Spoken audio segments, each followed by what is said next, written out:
आज खान और आप देख रहे हैं वीआईपी न्यूज। अब सीधे रुख करते हैं खबरों की ओर। कोरोना महामारी पिछले एक साल से अपने कहर बरपा रहा है। कोरोना की पहली और दूसरी लहर ने ग्रामीण अर्थव्यवस्था की नींव को बर्बाद करके रख दिया है। राज्य सरकार ने कोरोना महामारी के दूसरे लहर के संक्रमण को फैलने के खतरे को देखते हुए स्वास्थ्य सुरक्षा सप्ताह यानी कि लॉकडाउन की घोषणा की थी, जिसके कारण किसानों की सब्जी का उचित मूल्य नहीं मिलने से किसानों की हालत काफी खराब हो गई है। तो वहीं अनलॉक 1 में किसानों को अपनी फसल को लेकर एक बार फिर से उम्मीद जगी है।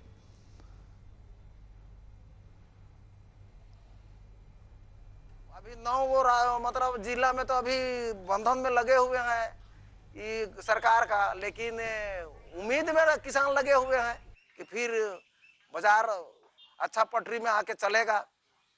इसी उम्मीद पर फिर किसान खेती लगाना चालू कर दिया है। अभी बाजार का रेट तो थोड़ा मोड़ा उठा है, लेकिन समझिए कि सब्जियां पूरा खराब हो गया पानी में। ये जो तूफान आया ये बहुते बर्बाद कर दी। लॉकडाउन बीमारी थोड़ा कम हो रहा है तो लॉकडाउन भी थोड़ा थोड़ा कम सरकार कर रही है। बात रही कि इस बार लॉकडाउन में भी तो हम लोग फसल ने मार खाए और फसल भी हुआ था तो हम लोग को सही रेट नहीं मिला। और ऐसा तूफान एक आया, यस बोलते हैं, तो हम लोग की यसे कर दिया, सब चीज़ ले ही डूबा। हाँ, हल्का फुल्का हम लोग ड्रिप ने जैसे लगाए थे खेती तो वो सब थोड़ा सा बचा। बाद बाकी जो खुला खेत में लगाए थे वो जबरदस्त हम लोग को।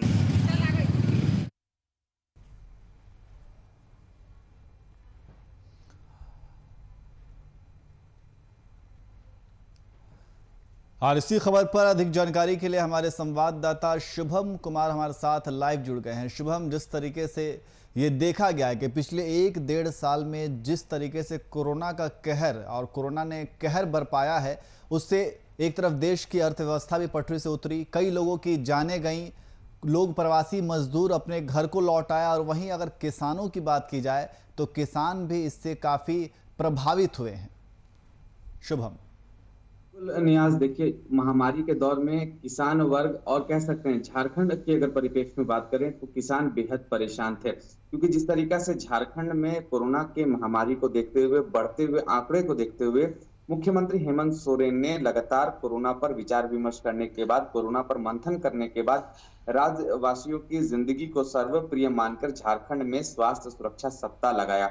और जिसके चलते कह सकते हैं झारखंड में सुबह 6 बजे से लेकर दोपहर 2 बजे तक ही प्रतिष्ठानों को खोलने की अनुमति थी। चाहे वो सब्जी बाजारों की बात कर ले, चाहे वो मेडिकल शॉप्स की बात कर ले, तमाम ऐसी चीज थे जो सीमित समय से अनुसार ही खोले जा रहे थे, जिसका खामियाजा किसानों को भुगतना पड़ा। किसानों की सब्जियां कोई खरीदने को तैयार नहीं होता था। हालांकि जिस तरीका से झारखंड में कोरोना के जो बढ़ते ग्राफ हमने देखे थे और एक डर का माहौल था राज्य की जनता के मन के अंदर, तो कह सकते हैं राज्य की जनता अपने घरों से बाहर निकलना उचित नहीं समझती थी। शायद इसी वजह से सब्जी विक्रेताओं के पास ग्राहकों की कमी देखने को मिलती थी। सब्जियां मजबूरन सड़कों पर फेंकनी पड़ती थी और जिसका खामियाजा किसानों को भुगतना पड़ता था। अगर बात करें नियाज, किसान किस लिए परेशान थे इस महामारी के दौर में, क्योंकि सभी राज्यों में लॉकडाउन जैसी स्थिति उत्पन्न हो गई। चाहे वो झारखंड से सटे राज्यों की बात करें, बंगाल की बात कर लें, उड़ीसा की बात कर लें, चाहे वो बिहार की बात कर लें, तीनों जगहों पर लॉकडाउन लगा दिया गया, जिसके कारण सब्जियों की निर्यात और आयात में पूरी तरीका से पाबंदी लगा दी गई। दूसरी बात करें इसी कड़ी में तो जिस तरीका से झारखंड में आज से ठीक 10 दिन पहले, आपको याद होगा नियाज, यास तूफान ने जो कहर बरसाया था, तकरीबन 72 घंटे से ज्यादा मूसलाधार बारिश हुई थी, जिसके कारण किसानों के फसलें बर्बाद हो गई थी और किसान कह सकते हैं किसान की आस यास ने तोड़ते हुए अपना कहते कहर बरपाया था। दूसरी बात करें, जिस तरीका से किसान लगातार ये सोच रहे थे कि राज्य सरकार उनकी मदद करेगा, लेकिन इसी कड़ी में झारखंड के कृषि मंत्री बादल पत्रलेख ने किसानों को आश्वासन दिया था कि जो भी किसान का जितना नुकसान हुआ है यास तूफान के चलते, उनका 1-1 रुपए का भरपाई राज्य की सरकार, कृषि मंत्री बादल पत्रलेख के द्वारा किया जाएगा।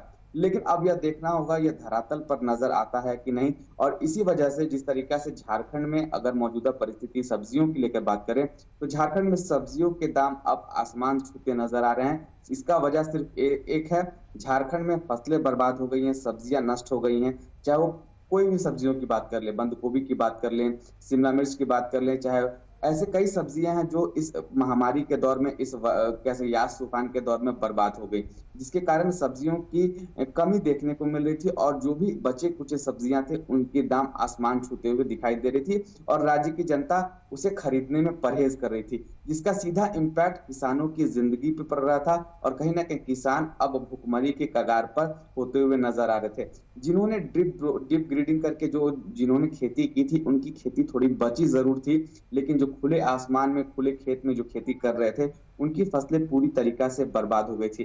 झारखंड की अगर नियाज बात करें, झारखंड के विभिन्न जिलों में जब यास तूफान ने अपना कहर बरसाना शुरू किया था झारखंड में, हालांकि इसकी शुरुआत उड़ीसा से हुई, बंगाल तक गई, बंगाल के बाद इसका असर झारखंड में बखूबी देखने को मिला और यास तूफान ने एक बर्बादी का दृश्य झारखंड में छोड़ते हुए चला गया और जिसका खामियाजा बस राज्य की किसानों को भुगतना पड़ा। और किसान वर्ग इतना परेशान आज भी है, वो सोच रहे हैं कि जो फसल की बर्बादी हुई है उसका भरपाई वो कैसे करेंगे, कैसे अपने परिवार का भरण पोषण करेंगे। जी बिल्कुल शुभम, जिस तरीके से अगर किसानों की बात की जाए तो एक तरफ तो कोरोना वायरस ने कहर तो बरपाया ही है, वहीं दूसरी तरफ यास तूफान ने जो भी किसानों की बची कुछ उम्मीदें थी उस पर भी पानी फेर दिया। हालांकि आपने जैसा कि बताया कि स्वास्थ्य मंत्री ने यह ऐलान किया था कि अगर किसानों का यास तूफान की वजह से जो भी फसल का नुकसान हुआ है उसकी भरपाई की जाएगी, उसका मुआवजा दिया जाएगा, लेकिन क्या अब तक जमीनी स्तर पर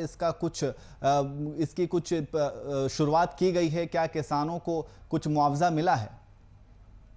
यहाँ कृषि मंत्री बादल पत्रलेख शुरू से ही किसानों के लिए सजग दिखाई दे रहे थे और झारखंड सरकार के एक कह सकते हैं बहुत ही खुशमिजाज मंत्री हैं कृषि मंत्री बादल पत्रलेख। किसानों की उन तमाम समस्याओं को दूर करने का वो निरंतर प्रयास कर रहे हैं और इसी कड़ी में जब यास तूफान जब झारखंड से लौट चुका था उसके बाद भी झारखंड में कई दिनों तक मूसलाधार बारिश की संभावना जताई जा रही थी और मौसम विभाग ने हाई अलर्ट झारखंड को शुरुआत से ही कर दिया था। लेकिन अगर आंकड़ों की बात करें तो कृषि मंत्री उन तमाम ग्रामीण क्षेत्रों में जाकर आकलन कर रहे थे और उन्होंने एक आंकड़ा तैयार किया था जो कि राज्य सरकार को पेश कर दिया जा चुका है। लेकिन अब यह देखना होगा कि राज्य सरकार अपने तरफ से कितना भुगतान राज्य के किसानों को करती है। अगर राज्य सरकार यह भुगतान करती है तो कहीं ना कहीं कृषि मंत्री के वो वादे धरातल पर जरूर नजर आएंगे और जिस तरीके से किसान अन्नदाता जो हमारे हैं वो सर्वप्रिय हैं पूरे देश में, क्योंकि उनके ही चलते किसी के घर में अनाज जाकर बनता है।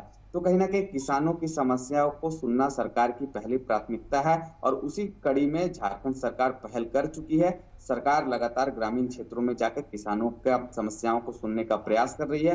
किसानों को उचित मुआवजा देने का भी सरकार ने पहल की शुरुआत कर दी है। जी शुभम, देखिए अगर किसानों की बात की जाए तो हालांकि दुकानदार जिस तरीके से अनलॉक की प्रक्रिया शुरू की गई है तो दुकानों को भी खोलने का काम किया जा रहा है, लेकिन किसानों की तरफ सरकार का ध्यान नहीं जाता है। हालांकि किसान लगातार, अगर किसानों की बात की जाए तो लगातार वो आंदोलन भी कर रहे थे, जो नए कृषि कानून को लेकर वो आंदोलन कर रहे थे। फिर बीच में कोरोना वायरस आया, इस दरमियान भी उनका आंदोलन चलता रहा। तो कहीं ना कहीं किसानों की जो समस्याएं हैं उस पर सरकार को ध्यान देना चाहिए। बहुत बहुत शुक्रिया शुभम तमाम जानकारी के लिए।